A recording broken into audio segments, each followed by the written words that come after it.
Hey, welcome to the MMA show. Now, the question today is, if we were supposed to be free and all men were created equal, then why did we have slavery in our nation? I just found a documentary that addresses just that.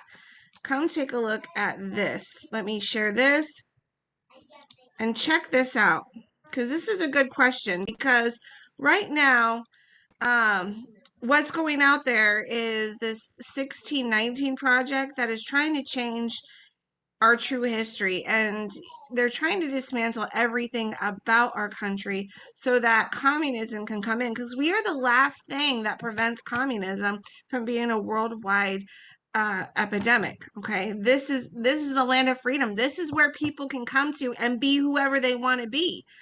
This is a country my dad came to because he felt like he had no hope for a future in his country.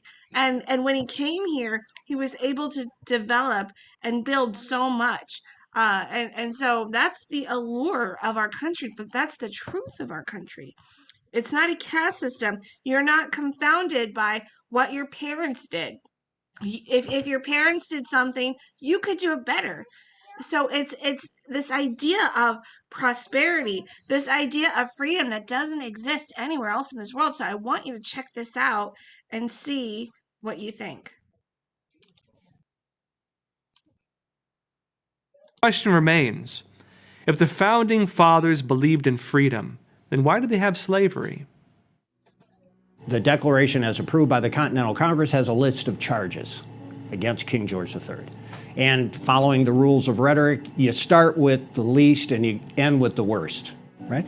But then you get to his final charge, and his final charge is this.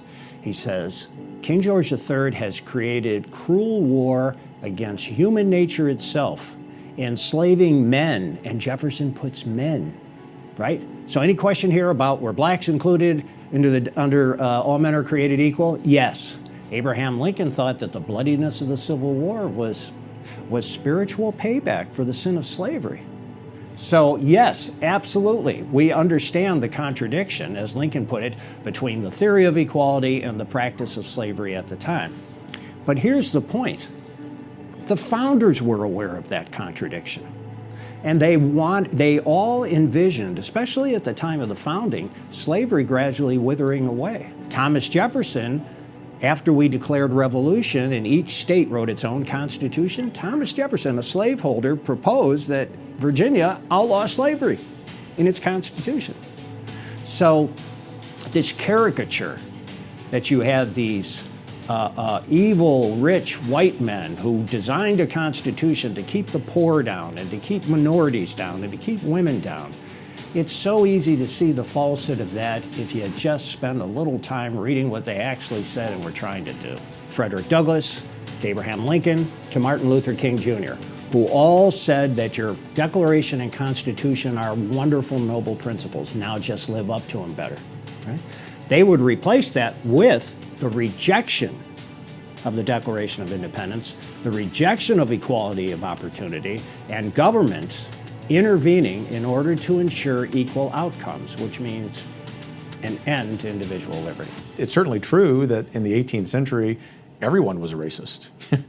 We're talking something that's 225 years ago, and obviously if that existed today, we would condemn it. The point about the Constitution isn't that social reality of racism. It's, in fact, the reality that these founders, and not just the men who wrote it, but the families that raised them, their moms, their siblings, the unnamed people in history, ironically even some of their slaves or free people of color, were part of a society that did something very radical, first with the Declaration and then with the Constitution. And that was, say, two things. The first is that government's job is to defend our liberties. Its whole purpose, actually, is to make sure that we have our freedoms. And the second is that whatever government does comes from the consent of the governed. The Constitution was the vehicle by which we could enshrine the rights of those people who had been oppressed. So in fact, those people who believe that America is an imperfect society ought to first accept that the Constitution is the vehicle that allows us to address some of the significant social concerns they've had. What the Constitution got perfect, I would say that very rarely as a historian, was putting two seemingly competing goods, two competing aims in balance. On the one hand, liberty, and on the other hand, order. And what I've told students over the years is we don't want unfettered liberty because it's chaotic. We also don't want just complete order because there's not a lot of freedom. What the Constitution did was put into constitutional governance the ability of our governed and the government to keep those things in balance. Challenges to the new ideas of freedom came early on in the American system. Among the first was the Alien and Sedition Acts, signed into law by President John Adams in 1798. These made it illegal to make alleged false statements critical of the federal government, and while they lasted only 3 years until 1801, Thomas Jefferson's criticism of those acts helped him win presidential election in 1800. The acts were later denounced as being unconstitutional, and they drifted from the concepts of free speech established in the United States, which even included the freedom of seditious speech against the government. Among the most read documents at the time of the Founding Fathers was an essay by John Milton that explained a concept of the marketplace of ideas. This concept deeply informed the views on a need for freedom of speech, including speech that could be seen as dangerous even to state power. One of the treatises that all of the founders were familiar with, because they were educated men, was John Milton's Areopagitica, which was an essay to the British government, to the British people, and to the world really, argument for free speech and the internet of their day, which was the printing press. And the Crown in England decided that what they were going to do was license printers with an oath not to print anything that was critical of the Crown or the acts of government.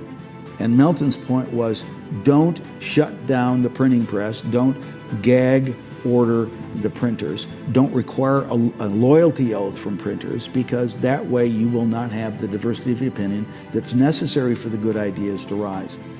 Don't have a closed marketplace of ideas, have an open one. But all the founders understood that. As a matter of fact, it was noted by at least one legal scholar that that was an essential treatise that the founders had in mind when they put the free speech clause into the First Amendment.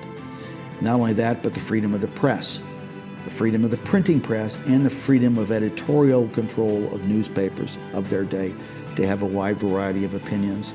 Okay, I'm going to stop right there. That is something that we're not seeing right now. We are not seeing a free press. It's whatever the establishment says is what happens. You can turn every channel and get the same script over and over and over and over again. So even our big techs are stopping us from having great ideas. But I wanted to share that with you, that yes, there was slavery, but it was always something in the founders' mind that they wanted to abolish. It was in the time of what they were living in that was common, not that it was good, because the founding fathers didn't think it was great. That's why they wanted to move towards abolishing that, and praise the Lord, finally Abraham Lincoln made it so. But I found it interesting that some states wanted to abolish it. It's a sin that's in our past. It's a sin that's plagued mankind from the beginning. It's found in the Bible. Every country in the world has had slavery at some kind, I'm pretty sure, and slavery continues. Right now we have sex slavery. Where's the outcry for the sex slavery?